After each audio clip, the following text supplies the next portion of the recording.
Hey YouTube, this is Dedicated Airsofter, and this is my review for the Fullmetal WE M4AEG with some minor upgrades. And I'm not going to give you crap opinions like that. I'm going to tell you things I've learned, reliability, stuff I've had experience with this gun and other guns, compare it, things like that.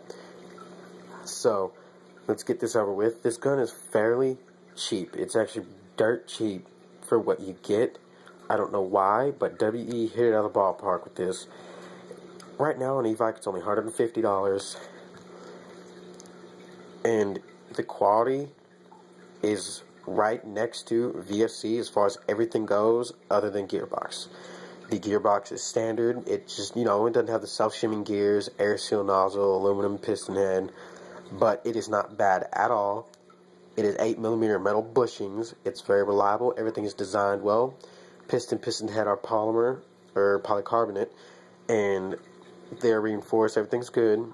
The piston's actually really thin for some reason. It's very light, which is what I like, but the teeth are thick and reinforced, so nothing's gonna break in here. The gears are great. Wiring is awesome. Good thick wiring. Never had issues with it getting hot. The trigger switch assembly is awesome. Everything's designed well, functions well. Just so you know. Now, being that cheap, the upper and lower receiver are aluminum. They're high-grade aluminum. There's nothing cheap on this gun. They are painted very well, and the texture is great. The trades are laser engraved, so they won't scratch off. They won't peel off over time. Nothing like that. It's not paint. The receiver is hard to scratch. It doesn't scratch from little things. Any scratches you see on here was from something not really concrete, but just usage. Things like that, mag weld, metal on metal, stuff like that. You can take this out in the woods. It's not going to get scratched from random crap. Now, this was the basic one for 150, LE stock, standard M4 pistol grip, standard handguard. Now, the plastic is absolutely fantastic. It's nylon reinforced polymer. It's dark, textured, feels good, strong. It doesn't flex. The pistol grip, motor grip on here is actually fairly thin. It's not thick or anything. It's kind of like VFC, but it's not especially thin like VFC, but it's not fat or anything. It feels really good. And this texture is really aggressive. It feels good to the hand. Doesn't hurt, nothing like that. All this is smooth, rounded out. This is flush with a low receiver, so it's not going to bother you. A lot of people hate this. I don't really care for it. It doesn't bother me. Nothing special.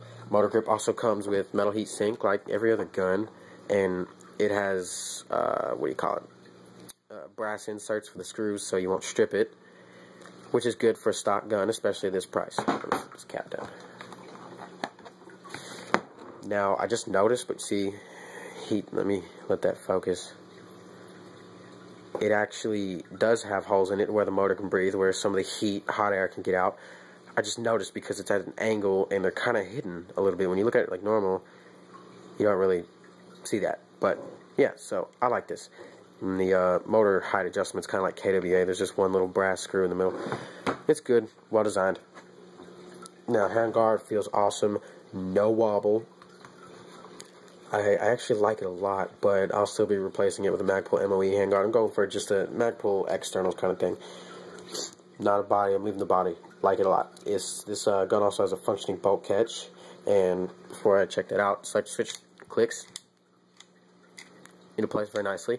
This gun has the feature when you put it on safe, it releases the spring tension. It works very well. It works every time, and it's not going to break. If I had the gearbox out of this, I've seen the design. It's just a little Y-shaped or V-shaped little bar that touches the tappet plate when it's flipped on safe. When the tappet plate slides all the way over, it pulls on it in that direction and just pushes that area reversal latch right off the gear just a little bit. Releases the spring tension. It's good for your gun, gearbox, keeps your spring crispy a little longer, but it's going to settle down anyways. And some people complain that theirs doesn't work. That's a lie. If you use an 8.4 low voltage battery or have a high speed motor on semi, it's not going to have that much torque. Your piston's going to come back, shoot, and it's going to go to the front, and it's not going to get pulled back too far. It's going to remain mostly at the front, so it's not going to have a lot of tension on the gears. It's not going to have any if that piston doesn't catch on there. So when you do that, it's not going to work because there's hardly any tension on it. The gearbox is very well.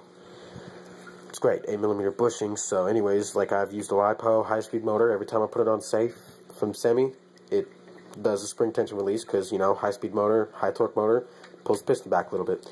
I'll go over the bolt catch here in a minute. Good, shut that. Alright, outer barrel is aluminum. It is fantastic. It's super lightweight, sturdy, everything's designed well. It's got good paint, it is convertible. I'm not going to take that off all the way. It's pretty much like any of your other ones. I got a metal flash hider on there. It does not come with that. It comes with one that looks just like it, but it's blazing orange, and it is metal.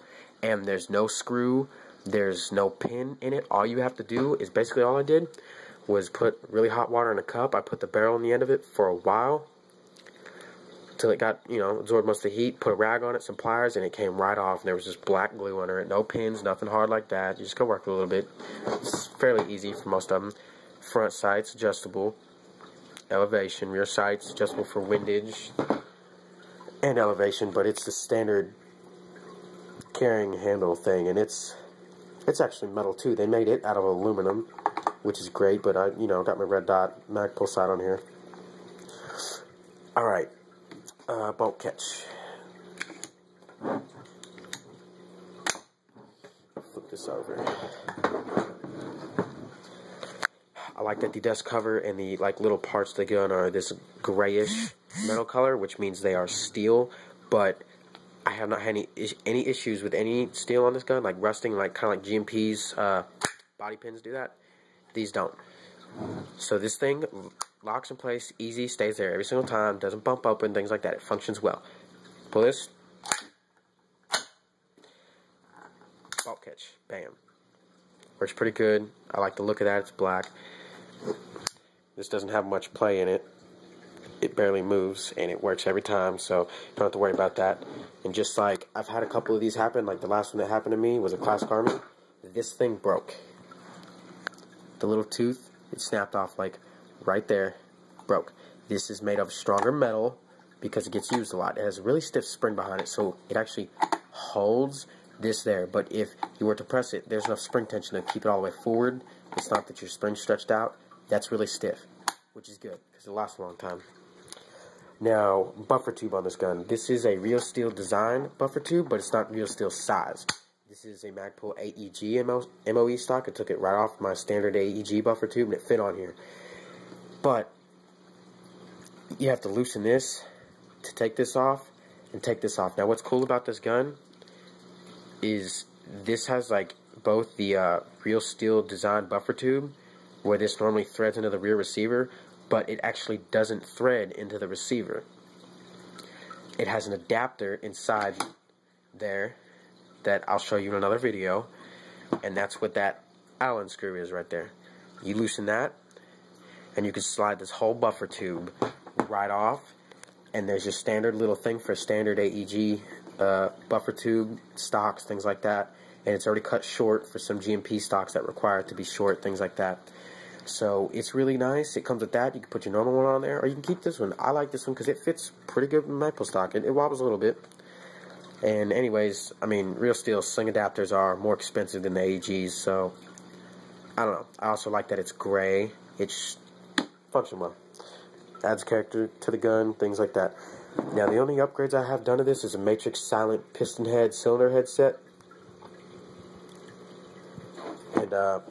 and a Classic Army high-speed motor.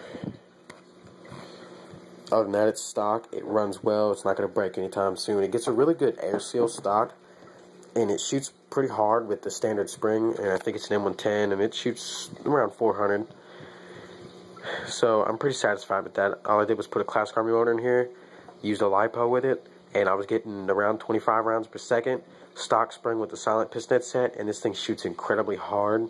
It gets a good air seal. Everything's tuned well. It's all stock. Gears, you don't have to worry about those breaking. And, you know, the gun's fairly cheap. You can buy parts, upgrades with it. So, I guess I'm going to wrap this up. But I'm going to take the handguard off, show you the wiring. And, oh, by the way, the hop-up is one piece. It is clear polycarb. So, it's like VFCs. It's designed well, it's nice, it seems nice, haven't had any issues with it. I like it, and it feeds well, so you don't have to have any worries there. But I will take the handguard outside to set this down real quick.